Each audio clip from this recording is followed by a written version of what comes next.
Kings of Bidonville, Republic of Folium, Rays of Dusty Glass. Patrick C. Jean-Pierre. Copyright 2013 by Patrick C. Jean-Pierre. All rights reserved.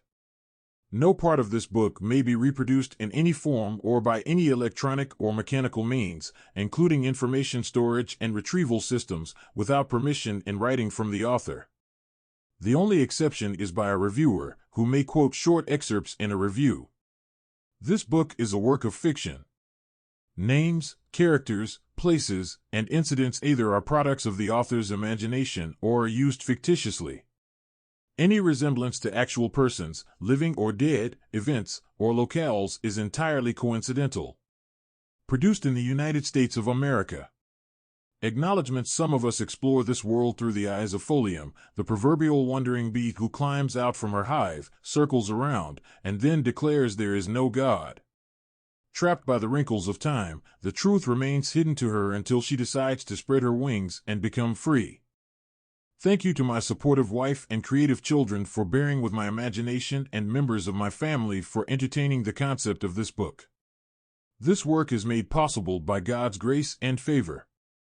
Contents: Chapter 1 Africa, Patriarch Quest. Chapter 2, The Temple. Chapter 3, The Folium Condition. Chapter 4, Out of Many Came One. Chapter 5, The Harvest. Chapter 6, Protest and Second Exodus. Chapter 7, Exodus, The Climb. Chapter 8, Country Life. Chapter 9, The Raid. Chapter 10, The Speech. Chapter 11, The University. Chapter 12, Control Out of Order. Chapter 13, Valley of Decision. Chapter 14, The Mansion. Chapter 15, Are You Awake? Introduction: two young men, Raymond, the seventh generation of Raymond the Patriarch, and Dan of Nile, estranged descendants from two districts of Folium, set out on a spiritual quest.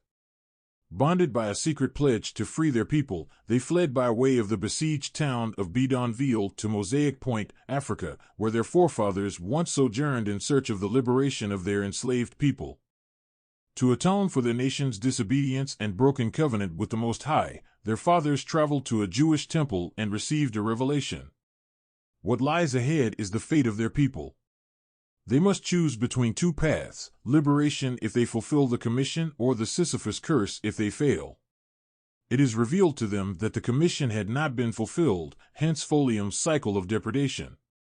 Raymond and Dan would come to be Folium's last hope, but they must first discover this in their own personal quest. Their journey would lead the newly acquainted men through the depths of two worlds. United by a binding promise, they were unaware of the hidden secret that was capable of destroying them or earning them rights as kings of Bidonville. Chapter 1 Africa, Patriarch Quest. They are dying again, a slow and cunningly silent death, and they don't even know it.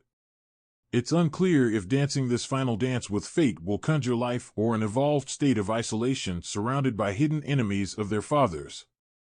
Like little bits of broken glass passing through their entrails, their demons are poised to remain dormant killers until their appointed time. A fleeting glance into their past, however, where the parallel between literal autonomy and spiritual authority remains distinctly clear, reveals their destiny as free men and women, but a question remains.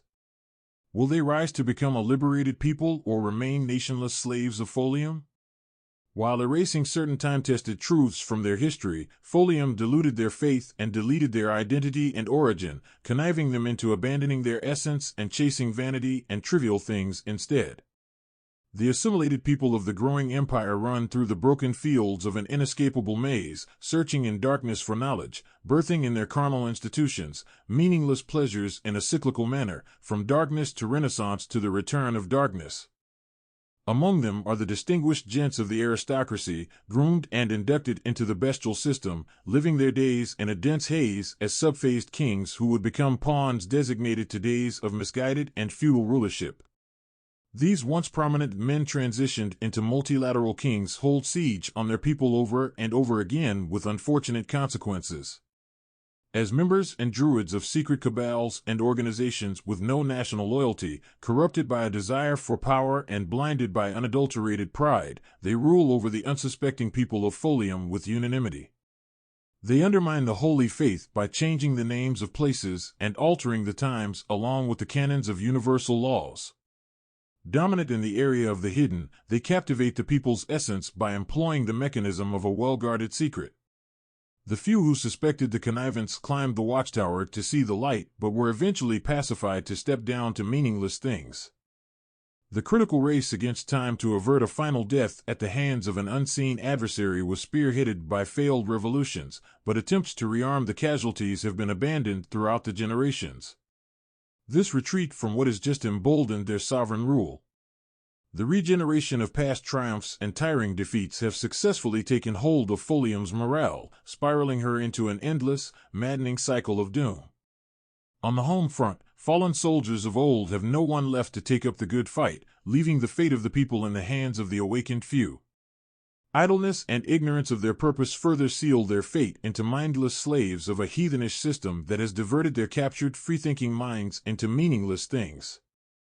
Hidden to these many unsuspecting minds is a slippery slope to an elusive future where they will finally agree to give up their souls.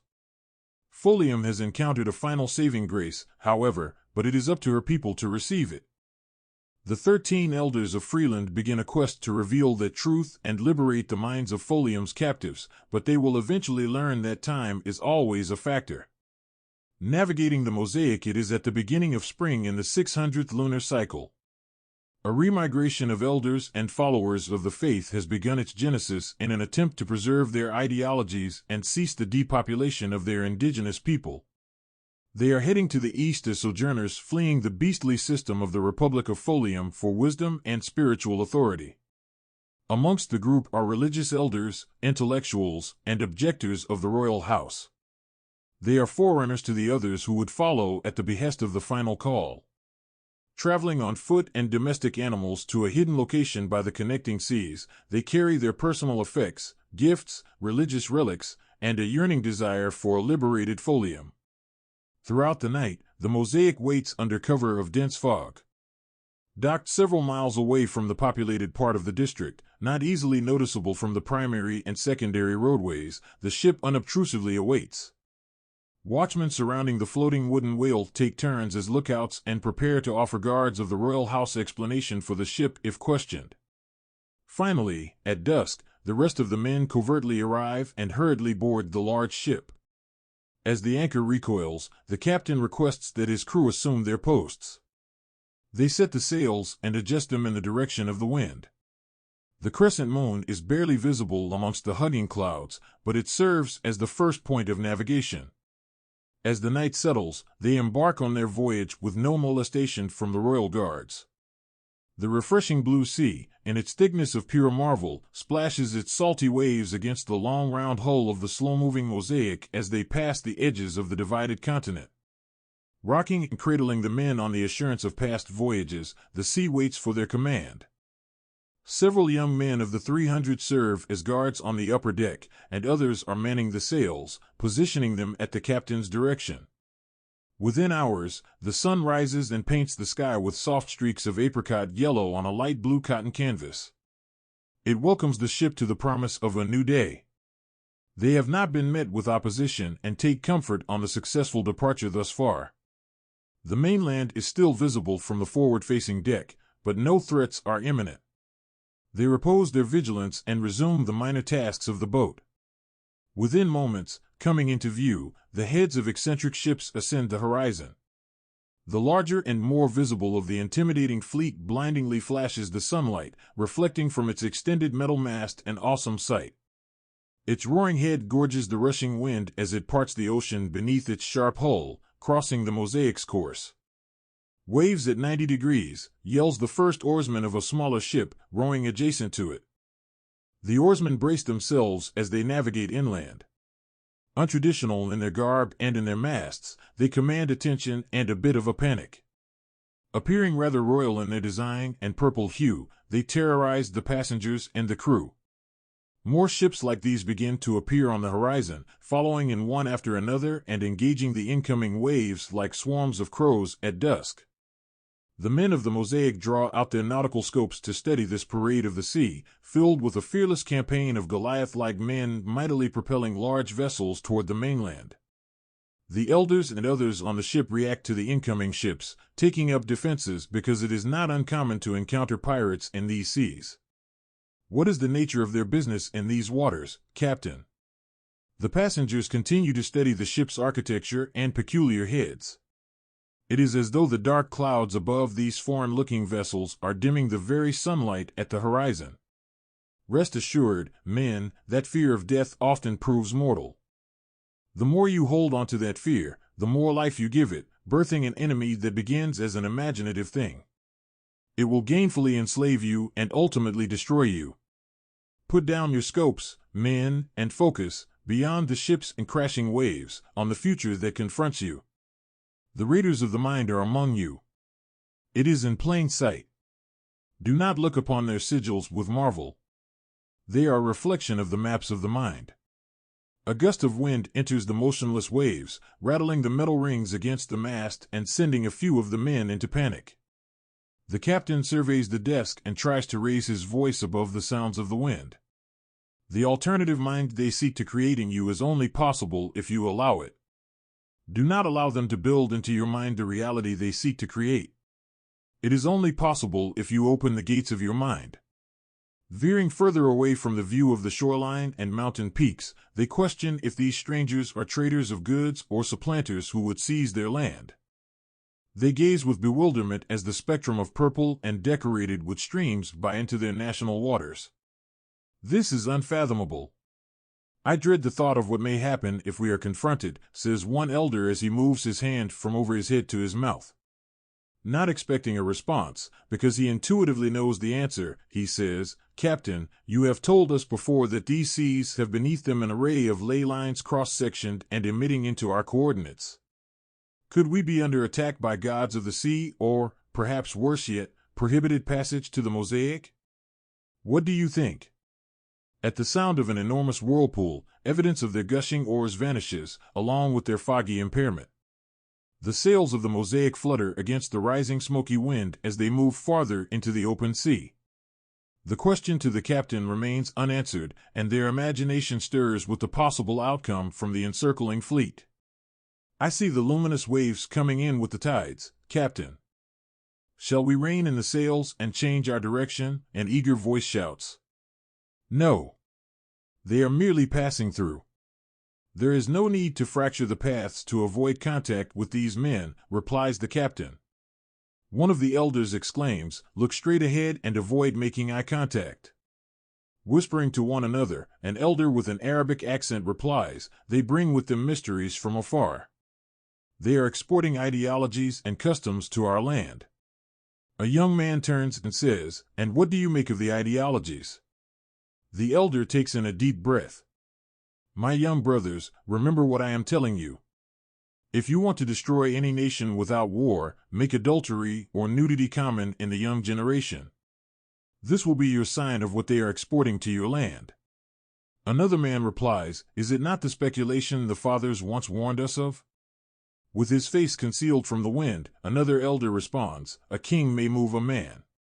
A father may claim a son, but even when those who move you be kings or men of power, your soul is in your keeping alone. When you stand before God, you cannot say, 'But I was told by others to do this.' Virtue was not convenient at the time." Suddenly, a large whale emerges from a distance, perhaps 50 yards from the ship, and lets out a large sound. As the men look in the direction of the massive creature, an opposing wind rattles the sails.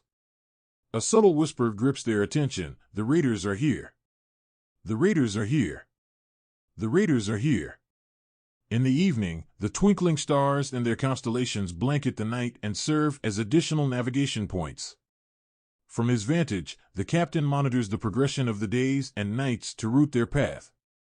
Figurines of the peaks of waves and flying fish fizzle away from the waving moonlight and blend in with the immensely mysterious sea. The waves become visible on the surface whenever the moon casts her illuminated light and then disappear again. Streaks of her beauty ripple with each raindrop, and they flicker with each passing sparkle. A mirrored image of the changing cloud patterns creates a glazed reflection of the large ship as it streams across the hidden plains, ridges, and basins of the Atlantis. The fantastic voyage of courageous men driven by personal ideologies and collective principles and a desire for change maintains a steady course to Freedom Land. Stroking his long black beard, Elder Raymond approaches the captain and joins him under the silky canvas of the wooded upper deck. A gentle evening rain whirls in the chilly breeze. The draft occasionally rattles a subtle golden bell suspended above the captain's canopy next to a tall ladder dubbed by the crewmen as Jacob's Ladder. The captain says, "Your journey lies beyond the humble shanties of Bidonville and beyond the illustrious man-made mountains of Folium to a place where the wise and brave sojourn. I must ask you, my brother, why must you travel so far to see what is already inside of you?" Raymond says, "You reason well, oh, Captain, my Captain. Your words are true, but these conditions are also true. The optics of Folium makes that which is near and that which is far beyond virtually impossible to see. At Mosaic Point, I sincerely believe that spiritual authority has not lost its sovereignty. Prayers to the Most High and spiritual revelation from Him are magnified to those who seek the light." "And what is to become of those who cannot see the light, my good man?" asks the captain. "As you have talked to many, the truth remains so." "If you seek you shall find," replies Raymond. "And how do you know you have found the light?" asks the captain. Raymond, leaning forward, tilts his head to see the sky and raises his hands to the incoming rain tapping against the canopy.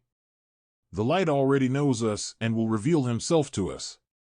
The light is truth and justice. He is love. There is no such thing as distance to the light. It is immaterial." The captain smiles and asks, "If the light is here, why can't you see it where you are?" Raymond closes his eyes and softly replies, "Because I must first climb out of the darkness. There, with our brothers, we shall seek the face of the Most High to reveal to us what is hidden to our natural eyes and the amazing grace we have forgotten. With this illumination, we will free our people and the rest of Folium." The captain turns over the back of his hand and asks, "And what if Mosaic Point were to exist here in Bidonville or anywhere else in Folium and was not geographically limited but created wherever his people calls upon his name?" Raymond looks to the sky and replies, "That, my Captain, is the great quest." A white dove flies over their heads, presumably seeking land, and disappears into the night. Her squawks fade as she vanishes from sight. Embracing the Mosaic after months in the Atlantis Ocean, the Mosaic finally arrives on the shores of Freeland, welcomed by unmolested flora, bird calls, and large rocks that push against the surrounding landmass. There, non-threatening sea creatures bobble about on slippery barges and feed on wild sea mushrooms. The skies are dressed with colorful birds, inserting in and out of the lush green jungle. Healthy truffles hide beneath fallen trees, displaying the richness of the black soil and the splendor of the land's possibilities. The exotic flowers and docile creatures speak to the uniqueness of this foreign land. The obedient gestures of every tree sway with every westerly wind, bringing calm to the atmosphere. As the men discuss the most appropriate method of deployment, they take in the sights. The Mosaic towers over the shoreline and embraces the water as it toggles between land and ship. Her passengers look down at the sparkly blue waters and inhale her salty mist as fish swim closely by. The crew is ordered to create 2 lines of exit. One is for cargo, animals, and materials. On the other end, parallel to the other exit ramp, is one for the men. As the first rams descend, the passengers start to disembark. Drawing a sword to point to the distant mountain, a crewman shouts, "Gentlemen, this is God country. Look at her majestic mountains and ocean rimming around her gracious fruit trees and waterfalls. She is our link to the time-consuming quest to Freeland." "Captain, how many nights do we have before us?" asks an elder as he replaces his head garb. Some of the younger men step ashore with their sheathed swords above their heads. "This is going to be a long night of cutting through this thick green jungle.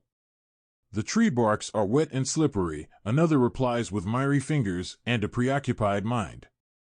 The captain places his compass in his side pocket and answers, "Judging by the phase of the moon, we are a few days away from Shabbat." Calibrating his nautical scopes, he calculates their location. We are at the back of the Promised River. If I trace our path from this point, it leads our course through the Desert of Grace and eventually a rest at the Kingdom Gates. We can dispense our camels and loads there to replenish for the long trek. If we regulate our pattern between rests, we should arrive in a few days. The trail is long, but it will lead us there eventually. He points to distant mountains. On the other side of those peaks are vast deserts that lead us to our destination. We can replenish our water supply at the rocky waterfalls there. The trail is arduous. It will be more favorable there for our animals since the plains will level out. This first step in our path, as strenuous as it might seem, will take us to Mosaic Point if we stay the course.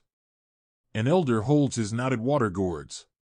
We have sufficient water to get us to the passage points and watchmen at night. He crouches down to pet a dog he calls Sirius and tosses a stick into the water. I calculate we can hold out for a couple of days without incident. He holds his broad belt. The captain says, yes, there is a reservoir beyond that stop where we can drink again and refresh our horses and camels. A crewman leads the other animals off the mosaic and onto the passive shore. Each man mounts his personal effects on the side bags and trails inland. Many wise men have walked these beaches before us in search of the same answers to an age-old conundrum. Who is Folium, and what is her purpose in the grand scheme of things? Stroking his long beard, he inquires, do we not see her for what she is? He pauses to study their expressions. Look at this shell in my hand, gentlemen. What do you see? Can you appreciate its inner spiral? The man standing closest to the shell says, we see a mere shell, elder. The captain looks upon the elders standing around Raymond and smiles. Raymond says, a scholar once argued that there is a mathematical equation to all of creation. I agree with this argument. Creation is not a nebulous concept left to man's interpretation or mere happenstance. Creation is divine. Could we claim that Folium is, as her name implies, a mathematical equation? Is Folium divine? Has she lost his luster, unlike this pearly shell in my hand? Has man corrupted the original intent and purpose? A sage on a decorated horse taps his servant on the arm and points to another seashell on the ground between two porous stones. Go and bring me that rock. Raymond responds, no, my good man. You are looking at more than a rock. Look closer, and you will see. All the men, but for the elders, stare into the smooth inner shell, but they cannot see what Raymond is revealing. Raymond says, some will see a cyclone, others a flower, others a golden rule, and others nothing more than a rock. But in this clever clue, we can observe the path to Folium. We do not see or know where her spiral ends. Seek, and you will see, my fellow brothers. Seek, and you shall find. Seek, and you shall see. At last, the legacy of this conundrum endures. The group set up a temporary camp for a few days and nights under towering palm trees. The stay is longer than anticipated. Their flickering fire is concealed by the hugging ironwood trees and the overgrown green flora. On the seventh morning, they head for the distant mountains onto the harsh, yet often completely hydrated deserts of the Sahara. The familiar morning breaks into the eastern Saharan sky with anticipation as it bears the sprawling apricot sunlight on the faces of sleeping camels and shifting sand dunes, yielding their sharp curves and edges to the whirling sub-Saharan wind. The gentle wind twirls from the southern regions, finagling between the silky valleys and troughs and inscribing lines and patterns throughout. They sculpt an endless field of patterns, each with distinction and likeness of a forgiving sand papyrus. Over the sand ridges, footprints from the night before disappear with new patterns formed by the brisk morning wind. The menacing wind whispers as a child's tender song and inscribes the patterns of the new day. The vast desert widens to a brilliant sky filled with birds traveling eastbound with fresh olive branches in their beaks. Watermarks give way to the early dawn, remaining camouflaged to the desert's golden possibilities. A partially hidden tiny bell beneath the hot desert sand slowly disappears with each passing desert gale. Hidden gems remain concealed from the sojourners traveling with their band of high-humped camels, which are strapped with commercial goods and personal effects. Some hold preserved religious relics and artifacts in carefully wrapped boxes. Others carry nothing more than anticipation. The sun is unforgiving, and its pounding heat menaces the travelers as they try shielding their sweaty brows to catch a glimpse of the path before them. The afternoon sun is at its pinnacle, evaporating every ounce of vigor in their step, but they are determined to reach the temple before the 11th hour. Raymond encourages the men, saying, "May God hear our prayer and deliver our people. We must stay the course, follow our accepted devotion, and find the way." When they are 1,201 miles from Mosaic Point, sparkles of sunlight pierce dusty glass jars of precious clear and amber oils. Precious gems rest against other gifts, secured tightly by velvet wrappings. Their shadows no longer precede them. They follow the humps of the camels, reach another milestone, and narrow the span of their travel. The band of camels pauses to replenish from the afternoon's stinging heat, assigning their load on the palm trees dotted throughout a waterhole and emerging from a narrow ravine. Wrinkled hands of an elder penetrate drizzling water pouring from an alabaster vase. One of the elders, Goshen, reaches in his sack, draws out a long wooden flute, and begins to play devotedly. The simple instrument plays along with the motion of the desert's flowers as they collect trickles of water from the elder's gourd. He squints toward the grand temple afar, barely visible from the shimmering mirage and gusty sand, and then he plays a melody of healing and meditation. Casually removing his dry lips from the flute, he wets them again and says, "What the kings may know is very, very little compared to what God has revealed to the wise." He continues to play. The music echoes in the ravine below, inspiring the small birds to sing along. The psalm of praise fades upward as the men draw closer with their eyes shut and arms open wide. The wind brushes against the camels' reins, elaborate wooden saddles, and brass mountings. The melody seems to stop time, effacing the memory of the laborious travel and conjuring a spring of inspiration. The elders and the other individuals begin to pray to the Most High. As with each passing hour, the travelers continue their migration, approaching the temple. With each interval of dispensation, they stop and pray. For days, they repeat the cycle. After crossing a low valley, they set up a new tent. For 3 days, they rest on the banks of the Promised River. Raymond bends down on one knee, interrupts the serenity of the river with several ripples, and glides his fingers on the smooth surface. The Most High has seen the condition and cries of our people who are living in Folium and will deliver them in His time. May He find us worthy to break the chains of our bondage. Chapter 2 The Temple, Shabbat on the 7th day. The men from the Mosaic, sojourners of Folium, arrive at the temple in time for Shabbat. At the lead, Raymond the Patriarch, with a tightly wrapped sachet to his waist, reins the camels for passage through the Needle, the village's main entrance. As the procession of 300 men enters the city, they face the north and praise the Most High for a safe arrival. Revealing a box strapped to his horse, Nebo, Raymond presents it before the temple's guards for inspection. And it is a tasseled scroll with a message for the head rabbi. It holds the prayer of councils and a detailed plea from several elders from the Folium Empire. As they enter the temple's captivating halls, they remove their head coverings in subjecting to their custom, which forbids men from wearing a head covering during prayer. In the temple, a call to prayer echoes through the ram's horn. A bowing rabbi commences a melodious chant into an age-old scroll, occasionally looking upward as acolytes follow along. The impressive temple, not too distant from the cascading dunes and scattered camels, welcomes many indigenous and transient tribes for Shabbat prayer. Their shades are as diverse as the colorful walls they stand against, filled with rhythmic and melodic echoes and poetically setting the atmosphere as they enter the center hall. During the annual pilgrimages, council members representing various nations addressed the congregation in their native tongues. In response, the leading rabbi and other members of the council enunciate from the sacred book of prayers, from the canonized book of wisdom and salvation. In his native Aramaic tongue, the head rabbi begins by reciting the holy psalms. The custom is non-tribal and egalitarian, though it is rooted in the sacred canon that has survived Folium's evolutions. In the words of the Magnificent, the Most High God, we greet you in peace. The elders repeat the ceremonial opening in the language of every sojourner present.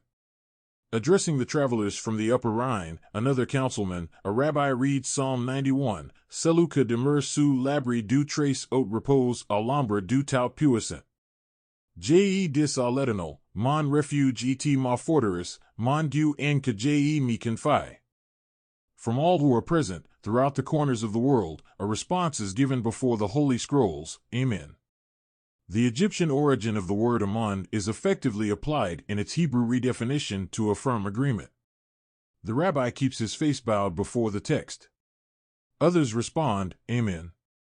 They begin to sing, extending their sounds for moments on end. The harmonious octet is on a frequency that turns their minds to prayer. As the lexical diversity development says, an Ethiopian elder gestures for the Amharic version of the prayer. Another speaks in Arabic, saying, Whoever dwells in the shelter of the Most High will rest in the shadow of the Almighty. I will say of the Lord, He is my refuge and my fortress, my God, in whom I trust. Surely He will save you from the fowler's snare and from the deadly pestilence. He will cover you with His feathers, and under His wings you will find refuge. His faithfulness will be your shield and rampart. You will not fear the terror of night, the arrow that flies by day, the pestilence that stalks in the darkness, or the plague that destroys at midday. 1,000 may fall at your side, 10,000 at your right hand, but it will not come near you. You will only observe with your eyes and see the punishment of the wicked. If you say, The Lord is my refuge, and you make the Most High your dwelling, no harm will overtake you. No disaster will come near your tent. He will command His angels to guard you in all your ways. They will lift you up in their hands so that you will not strike your foot against a stone. You will tread on the lion and the cobra. You will trample the great lion and the serpent. Because He loves me, says the Lord, I will rescue Him. I will protect Him. He acknowledges my name. He will call on me, and I will answer Him. I will be with him in trouble. I will deliver him and honor him. With long life, I will satisfy him and show him my salvation. The consecrated ceremony continues into the late hours. The men slowly stand up from their prayer rugs and retire to their sleeping quarters. Some remain in the halls longer than others. The appetite for holy fellowship is serving them well.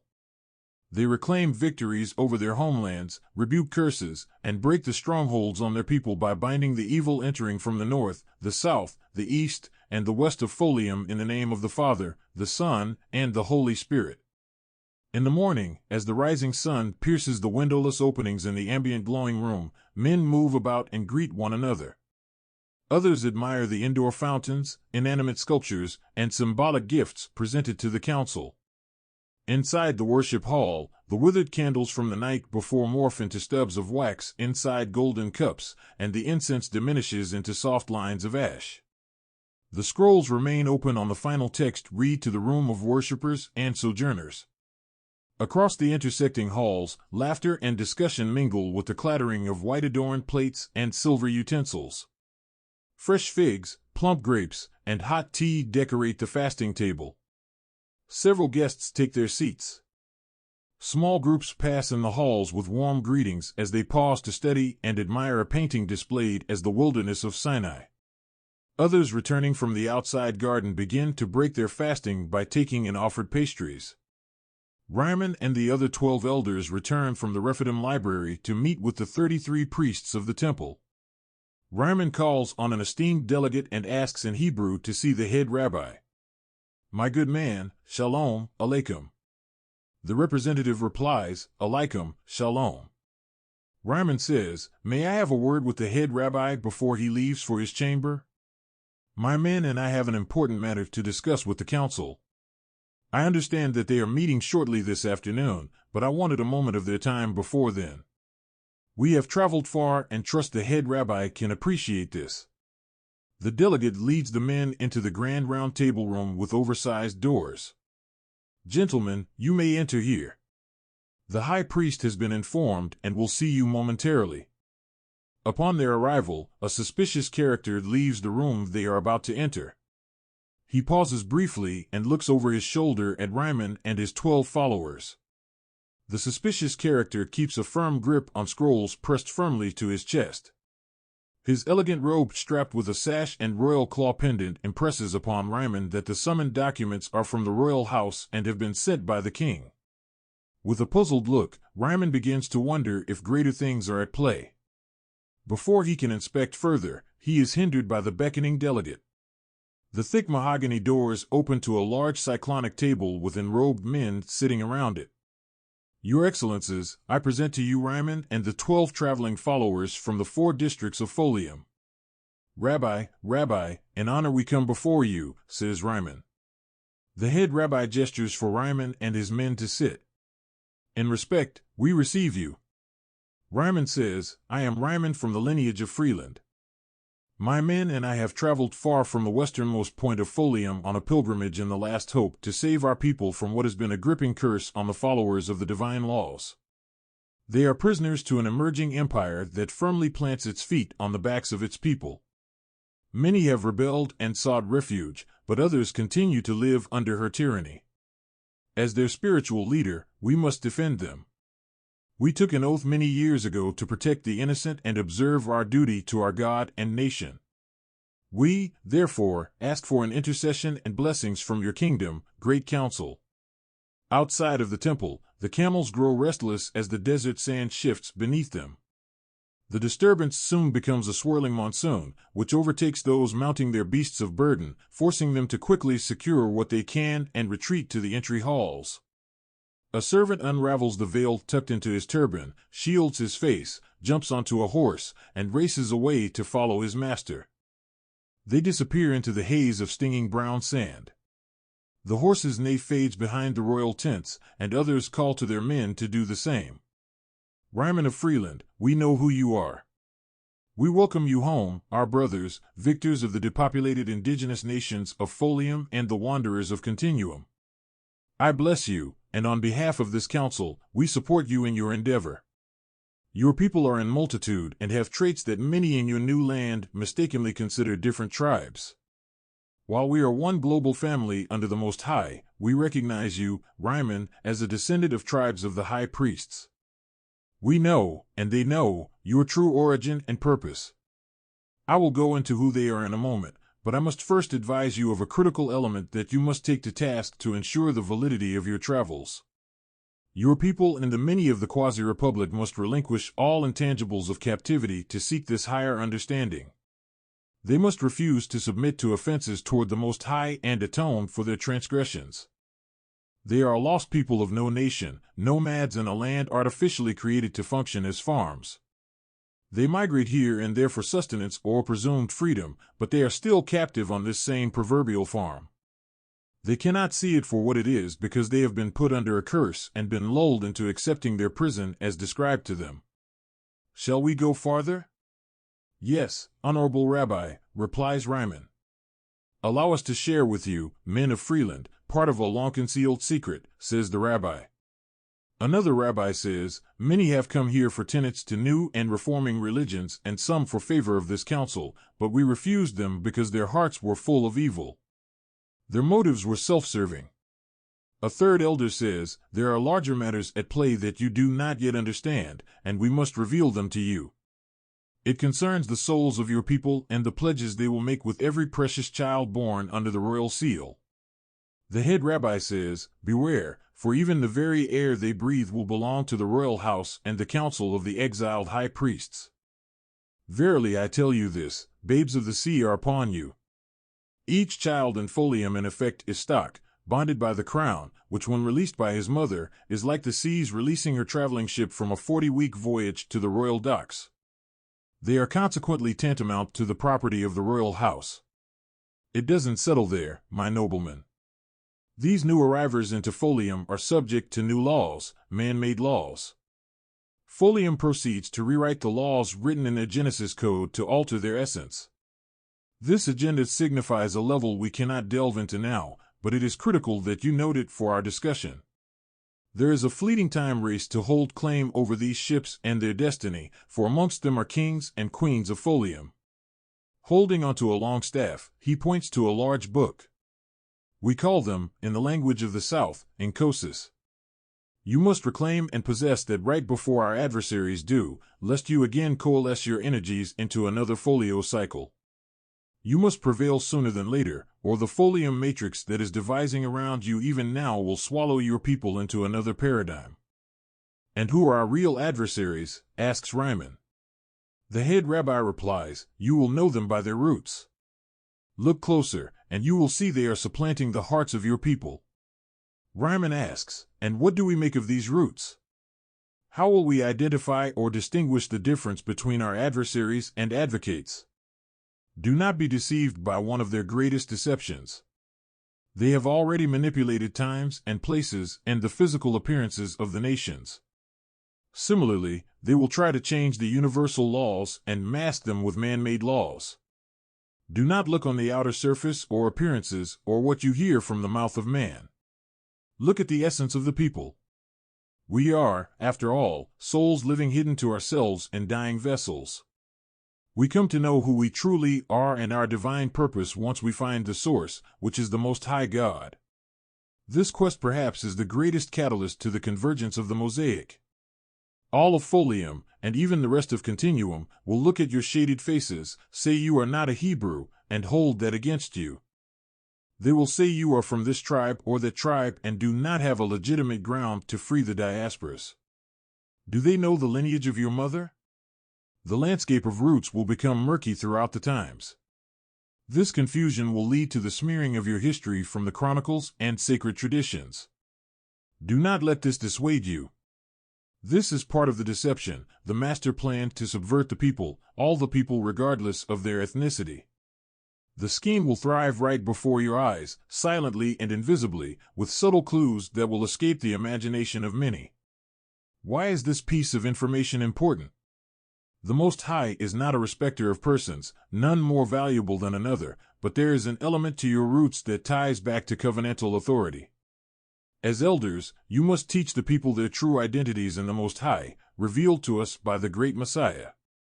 Do this wholeheartedly, lest they be fooled again into accepting the one assigned to them and subjected to the curse spoken upon their destinies.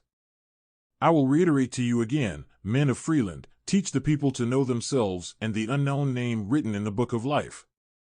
Teach them to know that an inherent power lives in them that will become the prize in the end.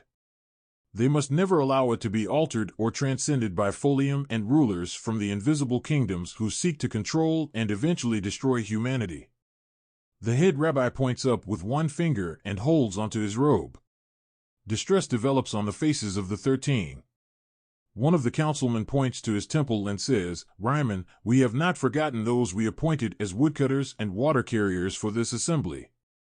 Their cunning ruse saved them on that day because they understood the principles of the Most High. There will again come men who will approach you in the same manner, but beware.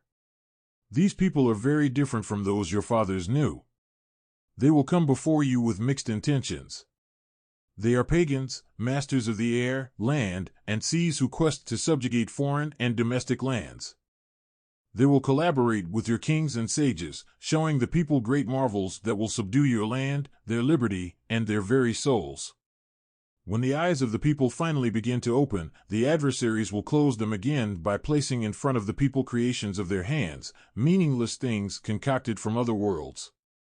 They are masters of many tongues and sciences, which they will use in their favor, crafting skillful treaties and laws that even the elected will accept.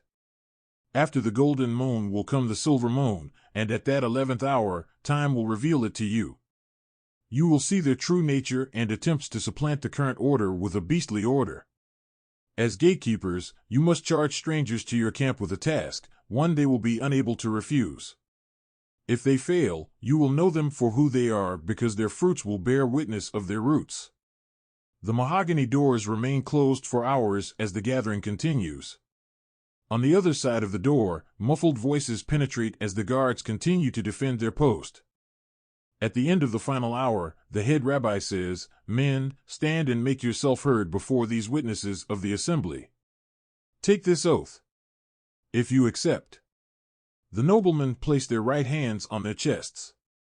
In the name of the Most High, we renounce the Folium curse and the darkening patterns it brings. A councilman says, the enemy you battle against cannot be seen with your natural eyes. Don't underestimate this mighty foe. The enemy's powers have had no limits, and his authority has continued to grow with each passing age. It is not a physical battle you fight or a new one. We have been at war with these adversaries for centuries. They have found a kink in our armor. Therefore, your methods should evolve and not remain as they were in the past. They hand Raymond and the other elders each a large book with words that describe the liberation of Folium. The leading rabbi folds his aged hands, closes his eyes, and says, "All who are here have seen, and all have also heard. It is forbidden to cross this sacred seal of life with a third. We so swear to uphold this oath. Thank you. Our gratitude is immense, great elders of Mosaic Point." The men conceal their faces and return to their camels. The royal delegate is nowhere to be found, but Raymond discovers a clue left behind. Perhaps it was part of the document he carried in with him. He returned to his tent and had not left the compound at all.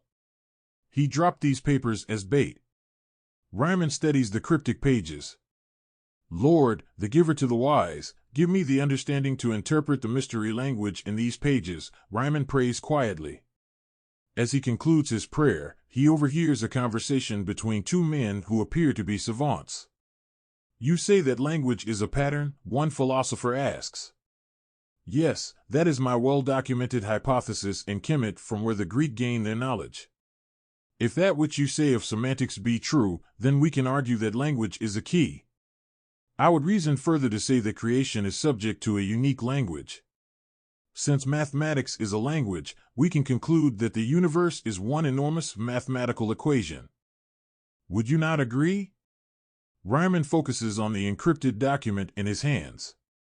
He soon realizes that he is looking at a map of the universe depicted as a mosaic of stars. The map points to the mathematical interpretation of continuum structure. "As go the stars, so goes continuum," Raymond whispers. "The king is trying to alter our physical reality and must be at a loss of the primordial laws to fulfill his agenda." He gasps for air, tries to control his breathing, and whispers, "A world absent of a life force to make the way of an anti-Folium." Raymond runs to his horse and joins the other men. The animals surprisingly endured the assaulting monsoon without incident. Raymond, mounting his horse, exclaims, "We have before us, men, a monumental task, which will determine Folium's tomorrow." Raising the sacred book in the air, he shouts, "This is the sword of the Spirit we carry with us. It is the fiery sword capable of dividing the soul and the spirit. Who here among us bears this sword?" The men reply, "We do, and we are with you, brother." The fiery sword bringing their humbling stay to a close, months after their long voyage, they meet in their modest tent for a final night. Raymond says, "Men, put on your armor. A great battle awaits us in Folium. It is greater than what we have seen with our naked eyes and is raging furiously against the people of Folium as they sleep. We are now aware of what we have before us, and we are keen on the principles of the kingdoms and its dogmas. This sinister realm we fight against is not from our world, and neither are its powers. That world and our world intersect at critical points. We must formulate our plan very carefully. Although we have the backing of the council, if the royal house finds us out, do not reveal what you have learned here today. You are to guard the sacred sword with your life. You are to defend the seal with your sword and swear allegiance to the Most High God to the very end. Are you with me, men of Folium, sons of the Freeland, soldiers of the Most High God?" The men respond, "Yes, brother. We are with you. We will preserve the sword, the sacred text of the Most High, and the honor of our bond." Raymond asks, "Are you against the kingdom of darkness and its hidden cohort, or are you with the kingdom of the Most High?" The men respond, "From the kingdom of the Most High, we receive this sword. To that kingdom, we will return. We will defend the innocent and submit ourselves to the sacred seal in this holy book. Folium! Folium! Folium! We have reclaimed the victory." Racing camels and horses pound the courtyard, ushering the declaration for the new Folium.